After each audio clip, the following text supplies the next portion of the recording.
Hello, and welcome to Midnight Affairs Tales. Your support means everything to us. We'd love to know, which geographical location are you joining from today? At home on the go, share with us below now. Let's dive into today's story. Chapter 1. The Day the World Cracked. The flag was wrong. Cole Maddox stood in the airport terminal, boots planted, uniform creased, eyes fixed on a welcome home banner hanging over a crowd of faces he hadn't seen in 9 months. But something about that flag in the corner, it wasn't folded right. The stars bled into the stripes. Sloppy. Rushed. Just like everything else lately. He caught sight of Dana, his wife, cradling a newborn. Her smile flickered like a faulty light bulb. The baby's blanket was red and blue. So was Cole's blood, and it ran cold the moment he saw the kid's face. Blonde hair. Hazel eyes. Not Maddox blood. Not a damn chance. Someone behind him shouted, "He's alive," but it felt distant, underwater. Cole walked toward Dana like a man pacing toward a minefield. Controlled. Silent. Watching every inch of her expression. "You're early," she said, like he'd just come back from a quick errand. Not a mission that officially marked him as missing, presumed dead. Cole tilted his head. "You weren't expecting me?" She laughed, but it cracked in the middle. "No, I mean, yes. I just didn't think. This soon." He looked down at the baby. She shifted, clutching it tighter. "Meet your son, Jacob." Cole stared, then blinked. "Jacob?" Dana nodded fast. "I named him after your father." He didn't respond. Didn't breathe. Just watched her hands tremble and her jaw tighten like she was trying not to cry. The baby cooed. "Dana," he said calmly. "When was he born?" She stuttered. Early. Complications. He came almost 2 months ago." Cole ran the math in his head. His last deployment hadn't ended until 8 months ago. Something inside him clicked off like a switch. He leaned in, kissed the baby's forehead, and whispered, "That's not my son." Dana froze. He smiled politely to the cameras flashing nearby, played the proud soldier, held it all in. But inside, something had already detonated. And the question rang in his head like a war drum. Who the hell did she sleep with while I was bleeding for this country? Hey everyone, we've just hit 3,000 subscribers on Midnight Affairs Tales, and I couldn't be more grateful for your love and support. Your passion for deep, emotional, and shocking stories has helped build something truly special here. Now, I've quietly started a new channel. It's called Betrayal Stories Lab. It's a place where I'll share even more powerful stories, full of betrayal, unexpected twists, and unforgettable endings. If you've enjoyed the journey so far, I'd love for you to check it out and be part of this new beginning. Channel link is in the description. Just one click, and you're there. Let's grow this new space together. Our first goal is 1,000 subscribers. And if any story touches you, don't forget to share it. Thank you for always being here. 3 days later, Cole sat in his truck outside a strip mall clinic in Fayetteville, holding a DNA test envelope that weighed more than any weapon he'd ever carried. The radio played country static. He didn't turn it off. He didn't blink either. When he finally ripped the seal open, he didn't read the whole thing, just skipped to the conclusion line. Probability of paternity, 0%. He exhaled once, slow. Then crumpled the paper, lit it with a Zippo, and let it ash into the coffee cup beside him. He'd known. But now he knew. Cole didn't drive home. He drove to the base instead. He found Dana's phone GPS backup still connected to the car system, left on from when he was gone. One location pinged over and over, a gated neighborhood on the north side of town. She'd been there dozens of times while he was deployed. He checked the address. Colonel Russ Holbrook, his former commanding officer. The man who signed off on his last mission. The man who sent him on a black op that was scrubbed from official records. The man standing beside Dana in half the welcome home photos, holding his child. Cole's hand shook. Just once. Then it stilled. That evening, Dana was making tea in the kitchen when he walked in without a word. Her back straightened fast. "You okay?" she asked, pretending everything was fine. Cole stared at her like a man watching a fire start in a dry forest. "Yeah," he said. "You know, it's funny. I got a text from the base today. Colonel Holbrook wants to meet. Said it was important." Dana's spoon clattered on the counter. "You know what else is funny?" he added. "Jacob's eyes. They're hazel." She didn't move. Didn't speak. Cole leaned in, voice low, even. You didn't just cheat, Dana. You sold me out. Cole spent the next 48 hours quietly erasing himself from the grid. He moved out of the house without a word, left everything behind except his burner phone, his notepad, and the list of names he'd written the night he found the truth.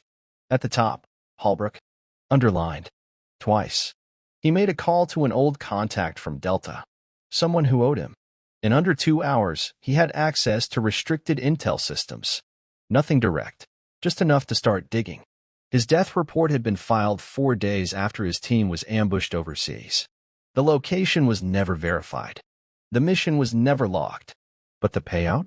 Cole found an insurance claim filed by a third-party firm, signed by Holbrook. The beneficiary? Dana Maddox. Except the payout never hit her account. It was rerouted to a shell company called Ironmark Initiatives, registered under a military charity license, publicly run by Holbrook, backed by names Cole didn't recognize yet, but he would. He scribbled something at the top of his notepad. This wasn't an affair. It was a setup. Cole didn't just want revenge anymore. He wanted names, accounts, trails. That night, he broke into Holbrook's backyard under the cover of a thunderstorm. Motion sensors disabled, camera angles mapped. Inside the trash bin by the garage, he found shredded paperwork. He pieced together one line with shaking, rain-slicked hands. Authorization for deployment override. Maddox, see, lightning cracked above. Cole stared up at the house where his wife had lied, where Holbrook had schemed, where they'd celebrated a funeral that never happened.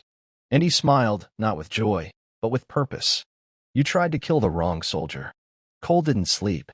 He moved through his own house like a shadow, silent, methodical. Dana barely noticed. She was too busy feeding Jacob, pretending the walls weren't crumbling around her. Pretending Cole hadn't just dropped a nuke in her world with those 4 words. You sold me out. He didn't press her. Not yet. Let her think the storm had passed. He needed space to plan. First, he went to the storage locker he'd kept since his first deployment.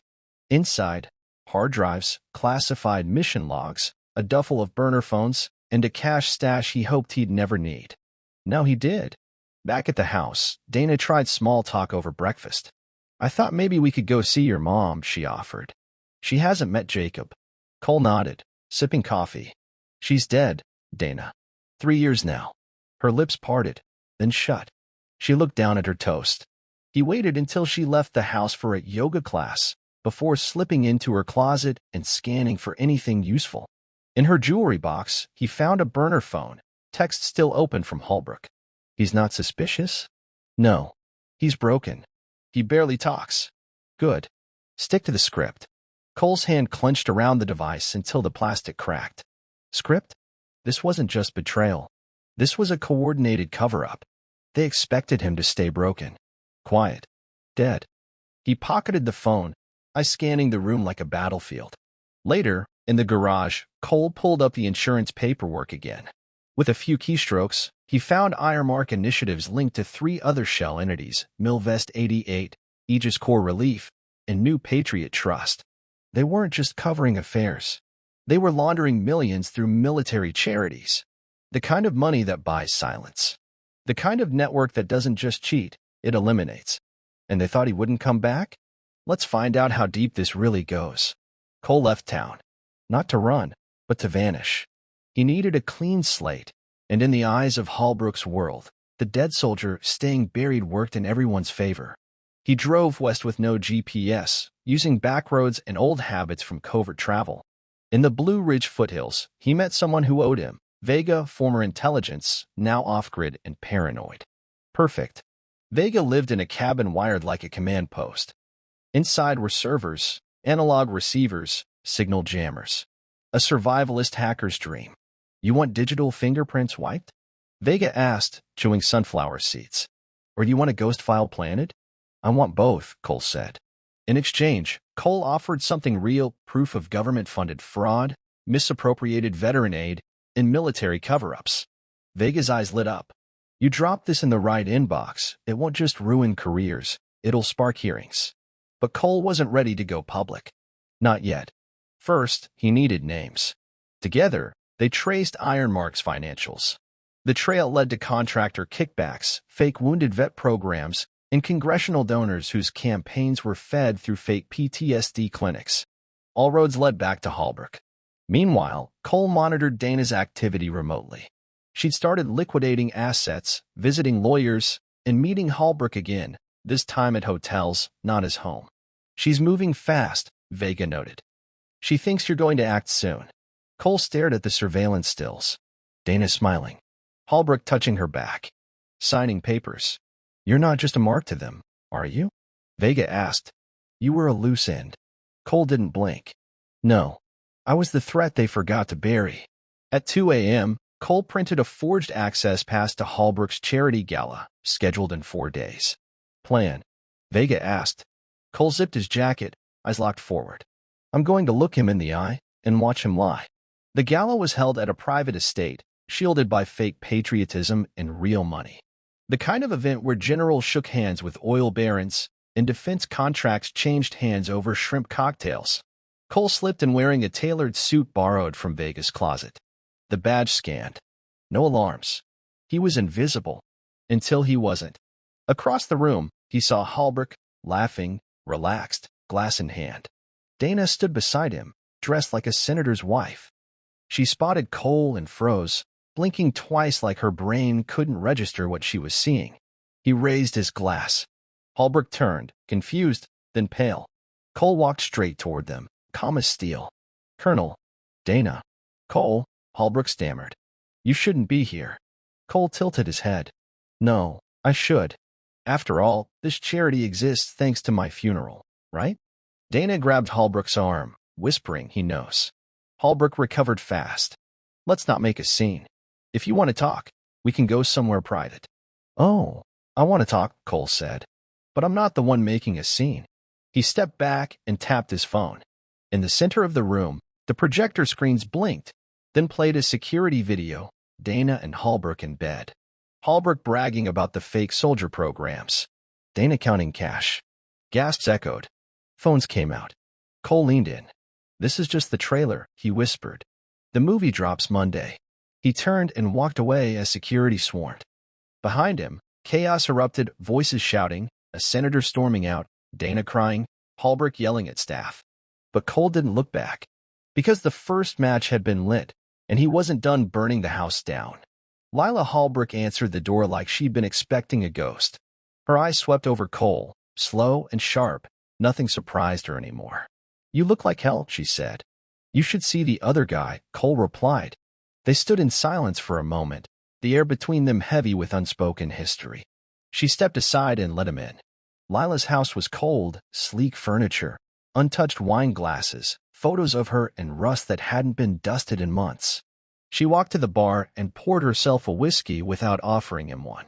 I saw the gala footage, she said, her voice flat. Didn't think you had the guts to go nuclear. I'm just getting started, Cole said, taking a seat across from her. I need your help. She laughed. Not from amusement, more like exhaustion. Help? You're talking to the woman your wife replaced me with. Cole didn't flinch. And Russ replaced you with a younger version of someone he could control. She was just a tool. You were a liability. Lila downed her drink and poured another. I've got proof Russ forged overseas contract approvals using my signature, she said. After the divorce, I kept copies. Figured I might need insurance. You just became my favorite person, Cole said. Lila studied him. Why now? Why you? Cole leaned forward, eyes hard. Because I was supposed to be dead. They planned it that way. The money, the mission, the fake reports. You were just collateral damage. So was I. She didn't speak right away. Then, I want him ruined. You'll get your wish, Cole said. But not just him. Everyone tied to this. You in. Lila's smirk was slow and bitter. Pour me another. That night, two people betrayed by the same man began planning something bigger than revenge. It was retribution with precision. And they weren't aiming for blood. They were aiming for everything else. 3 days later, Cole walked through the front doors of New Patriot Trust, posing as a veteran outreach coordinator. Lila had pulled strings to get him on a temp list, no questions asked. Inside, the office looked more like a hedge fund than a charity. Glass walls, designer suits. Nobody looked like they'd ever worn a uniform. A receptionist with a tight smile scanned his badge. "Welcome, Mr. Keller." Cole nodded. "Glad to help our heroes." She led him to a desk with a computer already logged in. Rookie mistake. He scanned the shared network folders first, innocent-sounding names like medevac reports, family assistance logs. But inside were falsified documents. Dozens of soldiers listed as recipients of therapy grants. Dead soldiers. People Cole had served with. People who never made it home. His stomach tightened. A man in a Navy suit leaned over the divider. "You military?" "Still am," Cole said. The man chuckled. "Well, welcome to the easy life." The soldiers signed their names. We pushed the paper. "The check's coming either way." Cole forced a smile. "Sounds efficient." The man winked. "It's charity, brother. Who's going to check?" That afternoon, Cole planted spyware on 3 systems. One disguised as a calendar plugin. The second hidden in a printer driver. The third? A simple USB left by accident in the break room. By nightfall, Vega had remote access to their financials, call logs, and email records. The fraud was systemic. Hundreds of thousands rerouted through offshore accounts, each one with Holbrook's digital signature. But what chilled Cole wasn't the money, it was a line in one of the memos. "Need another field casualty for Q3, push Maddox's name again if it polls well." They were still using him, even after death. That night, Cole stood outside the building, breathing the cold air in deep, measured exhales. He didn't rage. He didn't break. He smiled. Let's bankrupt every single one of them. The next phase wasn't about information, it was about exposure. Cole and Lila rented a quiet Airbnb outside Raleigh. Blank walls, fold-out tables, cables snaking across the floor. Their war room.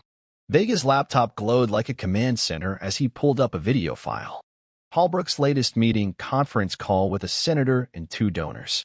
The screen played grainy footage from an intercepted Zoom call.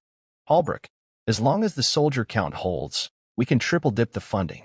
PTSD clinics, housing grants, and next-of-kin payouts.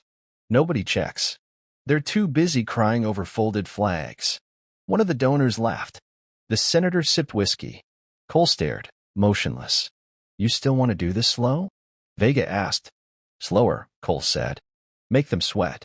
Lila folded her arms. "How?" "Leak part of it. Just enough to start rumors. Then we cut off their silenced networks, legal, press, politics. We want isolation before we drop the kill shot." Over the next 48 hours, whispers started. Anonymous emails to watchdog journalists. An encrypted drop to a veterans' rights blog. A whistleblower report filed under a fake name. It worked. By the end of the week, Holbrook's charity was under preliminary investigation. His calendar cleared. 2 sponsors quietly dropped out. Cole watched it unfold like a slow-motion collapse. But he wasn't done. He forged an invite to Holbrook's next private board dinner and sent it from the senator's email account. Then he uploaded a customized presentation under the title, Operation False Valor. ROI review, inside, videos, emails, photos, and one final slide, presented by the man you tried to erase. When Holbrook opened it in that boardroom, Cole wouldn't be there. But his ghost would. The knock came late. 1:17 a.m. Cole didn't answer right away. He watched through the peephole, breathing steady, jaws set. Dana stood outside, arms folded tight, soaked from the rain. Her hair clung to her cheek, mascara smeared. He opened the door without a word. "I didn't know where else to go," she said. Cole stepped aside. She walked in slowly, like the house itself might reject her. Everything was quieter now. Cleaner. Colder. "I saw the articles," she said, voice cracking. "The videos. Russ is losing everything." Cole stared at her, expression unreadable. "Good." Dana's eyes flashed. "You don't even care about what this is doing to Jacob?" He stepped closer. "Jacob isn't mine. Remember?" Tears welled in her eyes, but he didn't flinch. He wanted her to feel it, the vacuum of sympathy, the hollow she carved into his life. "I didn't mean for this to happen," she whispered. "It started when I thought you were gone. Russ told me you wouldn't be coming back." "He told you?" Cole asked. "Or did he make sure of it?" Dana hesitated. "I want to fix this," she said. Cole chuckled dryly. "You can't fix something you helped bury." She stepped forward, reaching out. "I made a mistake." He caught her wrist midair. Firm, not violent. but final. You didn't make a mistake, he said. You made a deal.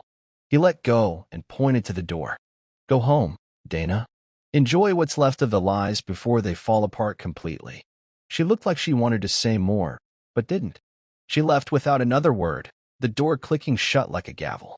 Cole stood still in the silence, then picked up the flash drive Lila had left earlier that day. Time to move. The law office of J. Malcolm and Associates looked more like a vault than a firm. Downtown, black glass windows, everything designed to make people feel powerless before they even walked in. Cole didn't care about power plays. He walked straight past the receptionist, flashed an old military credential he'd kept for just such occasions, and asked for Preston Kane. Do you have an appointment? The woman asked. He'll want to make one, Cole said, coolly. 10 minutes later, Kane, a polished, gray-templed man in a $6,000 suit, stepped into the lobby with a forced smile. Mr. Maddox. Alive and well, I see. Cole smirked. That's a problem for you, isn't it? They moved into a private conference room. Cole laid a thin envelope on the table. Inside, contracts, payments, emails, and most damning Kane's forged signature approving the payout from Cole's death benefit. This isn't admissible, Kane said. Chain of custody's broken. You'd need federal approval to even. Cole slid a recorder across the table and hit play. Kane's voice. We get Maddox out of the picture. It's a clean handoff. Dana gets paid. Russ gets the seat. Kane's jaw tightened. You know what this is? Cole asked. Insurance. Kane leaned back slowly. What do you want? I want every account Holbrook's touched. Offshore, domestic, crypto, everything. Kane laughed once. Even if I gave you that, you couldn't do anything with it. Cole smiled. You think I'm alone? He pulled out a burner phone, tapped once. Kane's phone lit up instantly with files transferring, real-time leaks from Vega, including court-ready documents. Kane's face changed. I'm not here to make threats, Cole said. I'm here to offer you a deal. Flip now, or burn with them. Kane hesitated for 3 seconds, then nodded. What do you need first? Cole stood on the rooftop of a downtown building, wind biting through his jacket. Below, city lights blinked in quiet rhythm. Beside him, Lila watched the traffic with a cigarette between her fingers, the tip glowing like a fuse. Vegas says the kill switch file's ready, she said. One push. Full data dump. Every account, every memo, every crime. Public? Not yet, Cole replied. She looked at him. Why wait? Holbrook's campaign is collapsing. Half his donors bailed already. Because collapsing isn't enough, he said. I want implosion. I want them to turn on each other. He opened a laptop and pulled up the news. Headlines flashing. Senator linked to Phantom Veteran Charity? Whistleblower alleges multi-million-dollar fraud in military aid program. They weren't just rumors anymore. It was movement. Cole tapped a photo on the screen. One of the donors. Connected to a shady logistics firm that had been funneling weapons contracts through fake humanitarian aid routes. Next leak targets him, Cole said. Then the pastor. Then the shell companies.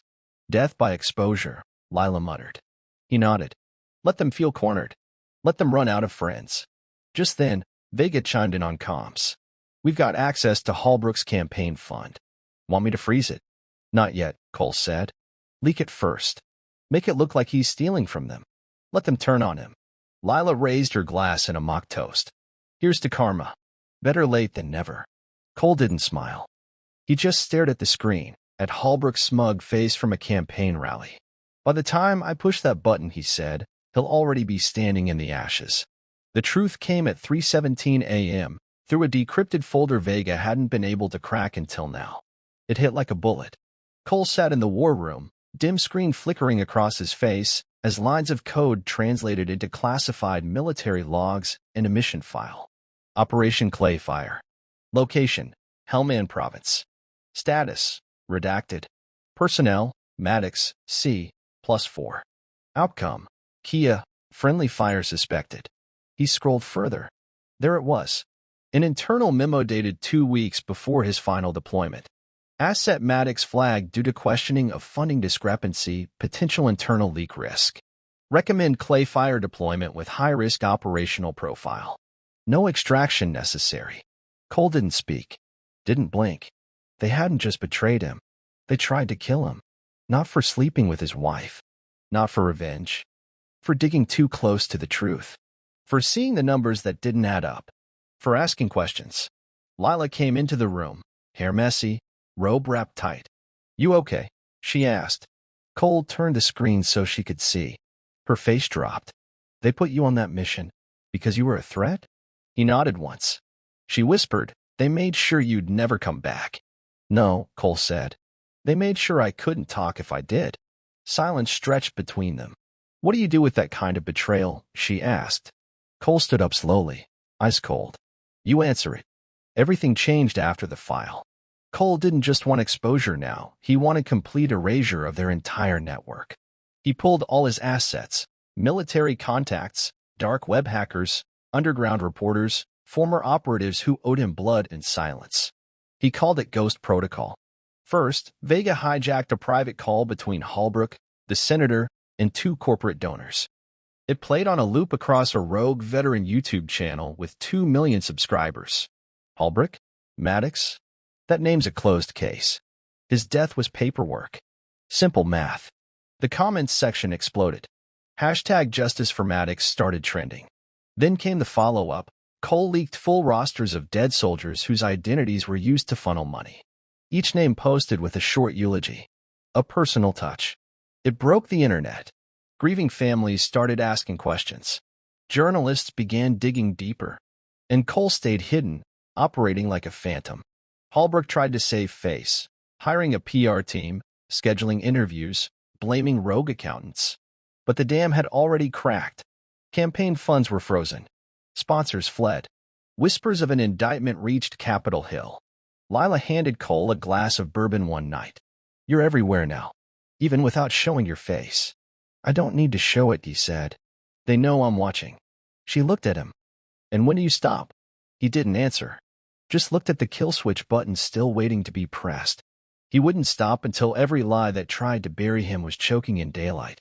Cole had seen fraud, betrayal, and corruption, but nothing hit quite like what he found next. Using Kane's files, he followed a paper trail that led straight to the Harvest Grace Foundation, a megachurch claiming to support military families. But the truth? It was Holbrook's cleanest front. The pastor was Holbrook's cousin. The sermons? Paid PR.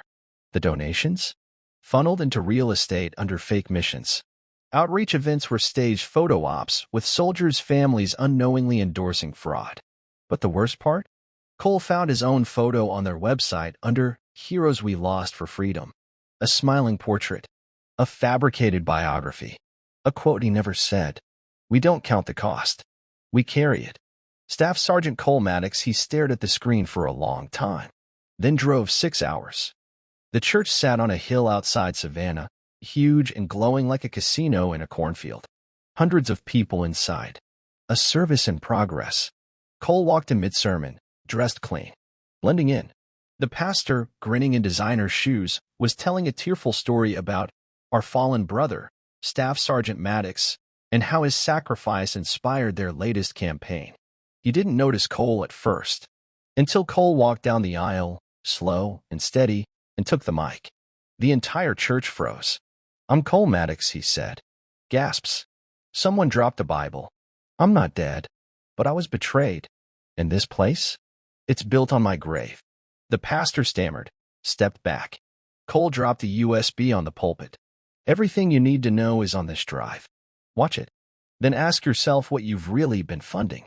He turned and walked out to dead silence. By the time he hit the parking lot, the news vans were already rolling in. They thought they could still hide it. Despite the leaks, despite the online backlash, Holbrook moved ahead with a private fundraiser. Closed list. High security. No media. Just a dozen donors, a bottle of $1,000 scotch, and a speech about rebuilding honor.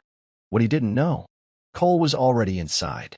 He'd slipped in as a valet, swapped jackets with a waitstaff runner, and walked through the side hallway like he belonged there. The kitchen was a blur of movement, plates, drinks, orders, but Cole was focused. He timed the moment to the second. At 8:42 p.m., Holbrook took the podium. Flashbulbs popped. Applause rose. Cole stepped into the back of the room, just as Holbrook said the line, "We cannot let a few lies and cyber attacks taint the work we do for our soldiers." Then boom. The projector behind him flickered. A video began playing. First, it showed a spreadsheet. Military funds. Redacted names. Then faces. Dead soldiers. Their names used in false grants. Donations funneled to luxury condos. Holbrook's offshore accounts exposed line by line. And finally, a photo. Holbrook. Dana. Holding baby Jacob. Timestamped. Inside a government facility Cole was never supposed to know existed. The room turned to ice. Holbrook tried to speak, but his mic was cut. Phones came out. Donors whispered. One man stood and walked out. Cole watched from the back, arms folded. "You look pale, Russ," he muttered. He slipped out before the police arrived.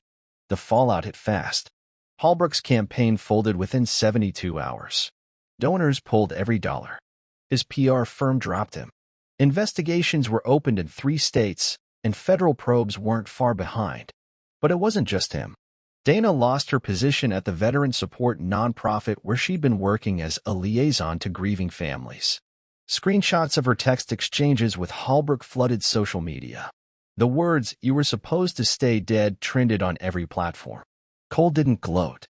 He watched in silence as the empire that tried to erase him ate itself alive. At a coffee shop in Charleston, he sat across from Lila, watching video clips on a muted news feed above the counter. "Dana's filing for custody," Lila said, sipping tea. "Claims Jacob needs stability." Cole shook his head. "She's not doing it for Jacob. She's doing it to salvage her image. She'll use you being off-grid against you," Lila warned. "I've been off-grid," Cole said. "Now I'm just not hiding." Later that night, Cole parked outside the house he used to live in. Lights off. Curtains closed. A car was missing. It felt like a museum frozen in betrayal. He didn't go in. He left a sealed envelope in the mailbox. Inside, signed parental release papers. Full custody to Dana. He added a note. "He's your son. But your mess? That's yours too." As he drove away, a strange calm settled in his chest. He wasn't angry anymore. Just clear. This war wasn't about her anymore. She was just a piece of it. It started small. A message from Vega flagged an offshore transaction, $250K wired from an anonymous shell account to Lila's trust fund. Cole stared at the screen. She told him her accounts were frozen, that she hadn't touched Holbrook's money since the divorce, that she'd cut ties. But the timestamp didn't lie. He confronted her at the safe house. No yelling, just silence that choked the air. "You took the money," he said. Lila looked up from her laptop, eyes calm but guarded. "I didn't touch a cent. That was from a property settlement court ordered." "Then why hide it?" he asked. She stood, defensive now. "Because I knew how it would look. Because I knew you'd see it and think I'm like them. You kept me in the dark. I was protecting myself." "No," Cole said. "You were hedging bets. In case this all blew up." Silence. Finally, Lila stepped back. "Is this where you walk away?" He didn't answer. He walked out. Not because she was like them, but because trust, once cracked, doesn't heal clean. That night, Cole sat alone on the rooftop of an old motel, staring at the city below. For the first time, he questioned his alliances. Who else had played both sides? How many more betrayals had been layered into this web? And most of all, how far was he willing to go to end this? 3 federal subpoenas, 2 televised walkouts from Congress, 1 national emergency press conference. That's what it looked like when a house of corruption finally collapsed. Cole watched it unfold in real time, sitting in the back of a dim veterans bar in Charlotte. News anchors flipped from channel to channel, all telling the same story now. Words like fraud, betrayal, military scandal, and misuse of veteran funds dominated the headlines. Vegas slid him a burner phone with a secure channel. Senator Merrow's office is in full retreat. Their statement said Holbrook misrepresented his affiliations. They're cutting ties. "You're radioactive to them now." Cole didn't smile, just nodded once. And Holbrook? Cornered, hiding behind legal walls. But the DOJ's knocking. Across the bar, 2 strangers argued about the story. "He stole from dead soldiers, man. Let him rot." "Nah, this goes deeper." "You think this was just him? Watch how many fall with him." Cole stood and dropped cash on the table. "It's already happening." Outside, the night was calm, but the storm had officially gone public. Back at the safe house, Cole loaded the last set of data into a secure cloud. Not for revenge now, for preservation. This wasn't about getting even anymore. This was about making sure it never happened again. He made one final call to a military whistleblower attorney. "I don't want credit," Cole said. "I just want coverage. For every soldier they tried to erase." "You'll have it," the lawyer replied. "You've just changed history." Cole didn't want history. He wanted accountability. Now he had both. The hearing chamber was full. Cole didn't enter through the front doors. He appeared on-screen, blurred face, modulated voice, classified credentials flashing like a ghost from the grave. The committee chairwoman, sharp-suited and stern-faced, leaned into her mic. "Mr. Maddox, for the record, are you confirming the falsification of your death was part of a larger attempt to silence internal reporting?" "Yes," Cole's voice echoed through the room. "They buried me so they could bury the money." Gasps followed. Reporters scribbled. Cameras clicked like gunfire. "And these records," the chairwoman continued, holding up printed documents, "they show that not only was your mission altered, but that the funds meant for wounded veterans were rerouted to private accounts owned by Colonel Russ Hallbrook and Associates." "Is that accurate?" "Yes. And your evidence, already distributed," Cole said. "If anything happens to me, the rest gets dumped to the public." The chairwoman nodded once, as if confirming a weapon had just been armed. Behind her, Hallbrook sat with his attorneys, sweating through his collar, eyes darting around like a cornered animal. Cole watched him from the feed. "You spent my funeral money on cigars and speeches," he said coldly. "Now let's see how you handle mine." The hearing adjourned to chaos. Outside, protesters lined the streets with flags and signs that read, "Dead but not forgotten, justice for the erased, fix the system." Cole didn't leave the secure location that night. He sat in silence, the city glowing below. And for the first time, he wasn't running. He was the reason they were. A week later, Dana showed up at his temporary residence. Not with lawyers, not with media, just alone. Hair pulled back, no makeup, holding a paper bag. "I brought the letters," she said. Cole didn't speak. She reached into the bag, handed him 2 envelopes. One was a custody declaration. The other, a letter addressed to Jacob, written in Dana's handwriting. "I thought maybe you'd want to leave him something," she said softly. "You don't have to read it now." Cole opened it anyway. It was short, honest, painfully so. She confessed. She admitted she let grief and greed twist her. She asked her son, one day, to forgive her. She didn't ask Cole for anything. "You did more damage than you'll ever know," Cole said finally. "I know." He stared out the window. The skyline was changing, billboards gone, Hallbrook's face removed from the city. His name stripped from signs, press, campaigns. "You lost everything," Cole said.